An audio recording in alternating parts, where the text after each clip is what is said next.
Hi everybody, welcome to week 7. So this week we've got participate in curriculum design and evaluation of program outcomes. This is one of my favorite topics. I love designing new curriculum and evaluating curriculum and determining where changes can be made. It's actually really exciting. Very few of you will have a chance to do this during your practicum. I have a few students involved over the past while, but probably not. But as you go into nurse educator roles, evaluating the effectiveness of curriculum in any setting and development of new curriculum is definitely something that you're going to need to be able to do. You've had some background in this in your various courses, seminars, that sort of thing.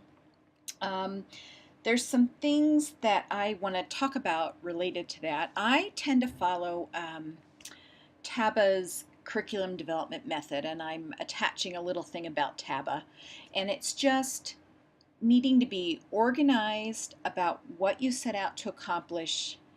It involves all the educators that are going to be working on the project. It's very student-centered, and so I'm just attaching a little overview about it, but those are some of the basic principles.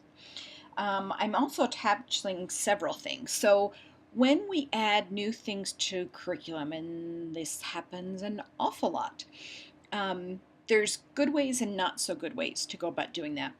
And I'm attaching an article about when we were first adding evidence-based practice into our curriculum models. And it's an article from, I think, 2008 that just gives you a little bit of an overview of the process of doing that, things you have to consider. And then I have an article about evaluating a concept-based curriculum. And I am a proponent of concept-based curriculums, as long as they're fairly inclusive. And concept-based curriculums, instead of dividing your curriculums like Med-Surg, OB, Peds, okay, you'll have threads that go out throughout your curriculum, like maybe health, oxygenation, metabolism, professionalism, and those things will be woven throughout the curriculum. And then you'll take specific examples, like maybe for oxygenation you'll have these exemplars, and maybe you'll look at cyanotic heart disease, and you'll look at pneumonia, and you'll look at ARDS. So things that exemplify problems with oxygenation and how to take care of patients across the broad spectrum who have oxygenation issues. So some of you may have gotten your pre-licensure education in a concept-based curriculum, but a lot of programs are still haven't transitioned to that, and it does seem to be kind of the up-and-coming thing, because we keep adding content and content and content to our curriculums, and there's just no way it can be effectively retained by students. So we're trying to make students think more deeply about broader concepts rather than memorizing teeny little details about everything. And so just if you haven't had a lot of exposure to concept-based curriculums, I'm attaching some information about the concepts, different ways and examples that concepts can be used in concept-based curriculum when you're designing your curriculum. So I wanted to give you just kind of an exposure to some different things that you may not have gotten in depth in your program. Anyway, just some supplemental information. Regarding our course, midterms evaluations are coming up.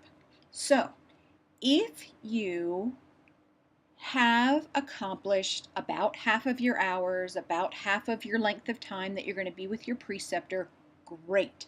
You're going to be turning in your midterm evaluation.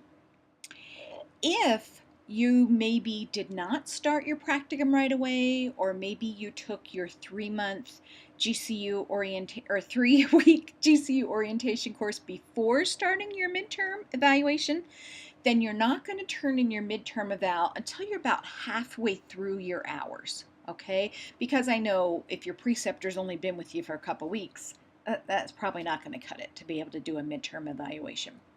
Please remind your preceptors that the evaluation, you need to upload it in the course, and they also need to email it to me, tracy.hardell@my.gcu.edu. Okay, it's kind of a double check mechanism since most of the time they have electronic signatures on them and things like that. So I just need to get a final copy from your preceptor into my GCU mailbox. So I've got that coming up. And although it may seem like a long way away, in week 11 we have a test analysis paper, which is probably your biggest project that you're going to be doing for this course.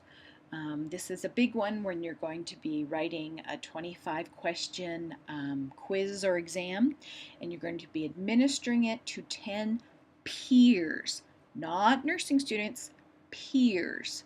So this is going to take some time to develop, to administer, to get your data back, and then to write the paper.